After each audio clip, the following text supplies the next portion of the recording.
Washington state legalized middle housing, duplexes, triplexes, fourplexes. So here's a fair question. If that's true, why does it still feel nearly impossible to build smaller homes in most neighborhoods? The answer isn't zoning. It's not politics. And it's not even your city council. There's a second rule that controls what can be built on a lot in Washington state. It doesn't show up on a zoning map. Most homeowners don't know they're bound by it. And in many cities, it quietly overrides new housing laws entirely. That's what this video is about. When Washington state passed middle housing reforms, most people heard a simple message. Single-family zoning is over. More housing is coming.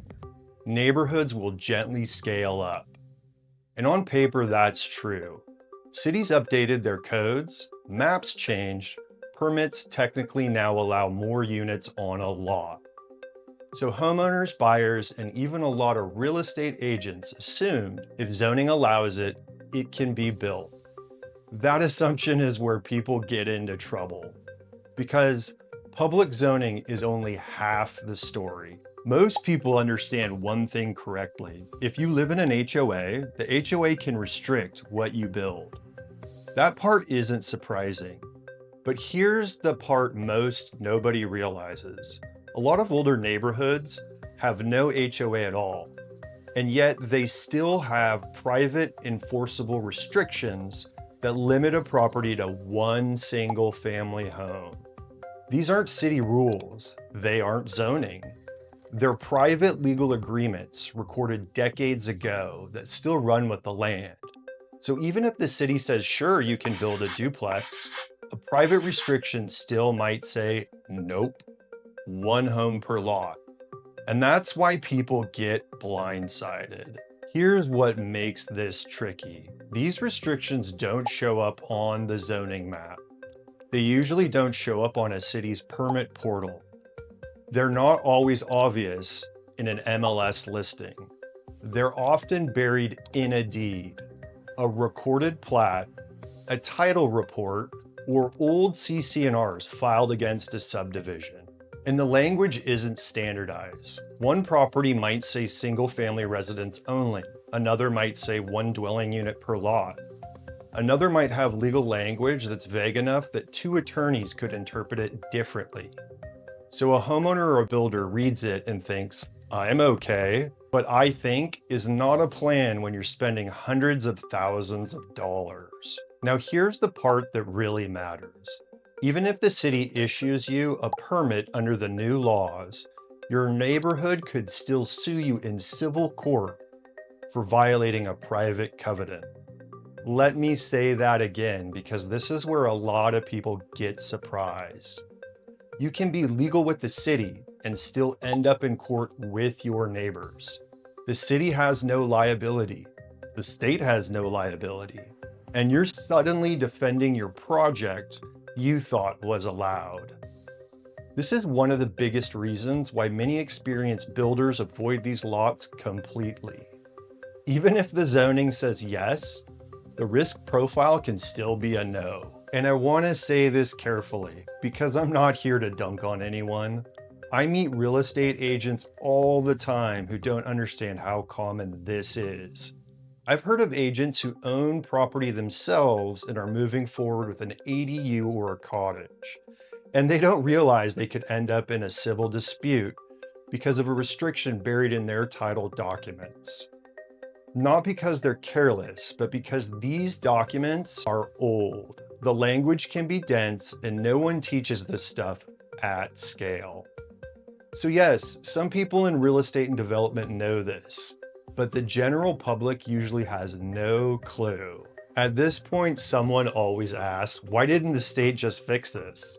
The short answer, contracts. Private covenants are legally binding agreements. The state can change zoning. It can't easily wipe out private contracts that already existed without running into constitutional problems. That's why the state's reforms focus on the future. They can stop brand new covenants from being created that ban middle housing, but they didn't cleanly untangle decades of existing private restrictions already recorded against the land. So the law changes the direction of the ship. It does not magically erase everything that's already been written into the paperwork. This is why in places like Bellevue and many East Side cities, housing doesn't gently scale the way people imagine. It jumps from large single-family homes straight to large apartment buildings with very little in between. That's not accidental. That's what happens when public law changes, but private rules stay frozen in time.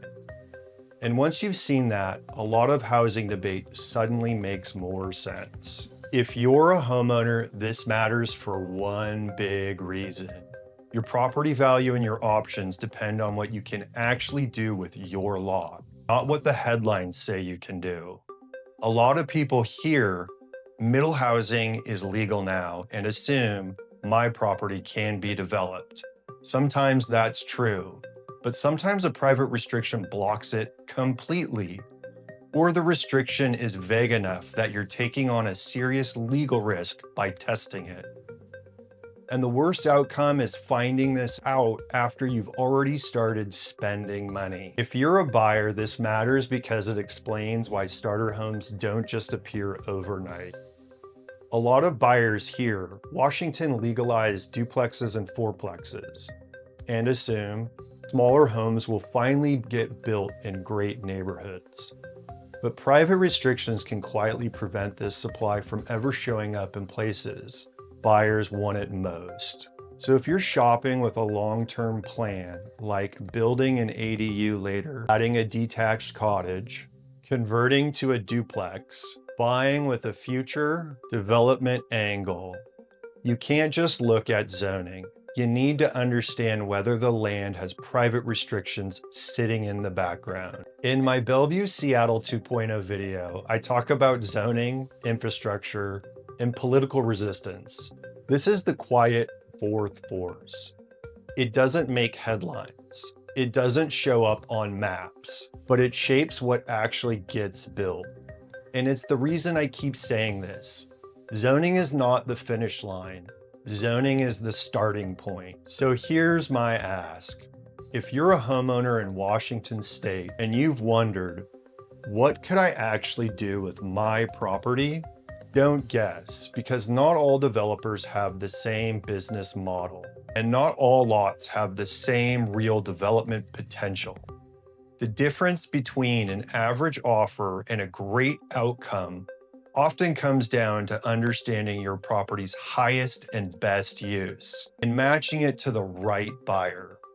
I've helped homeowners sell for hundreds of thousands more by identifying the real development angle and bringing the right builder to the table, instead of just taking the first offer that shows up.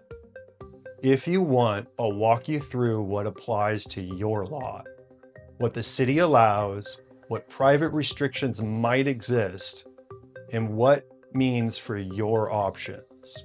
No pressure, just clarity. And if you're a buyer, especially if you're thinking long-term, or you want to buy something that could support an ADU, a cottage, or future flexibility, I can help you screen properties the right way.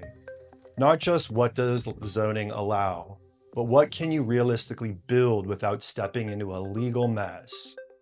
If you want that help, here's what to do. Send me an address or reach out for a quick call.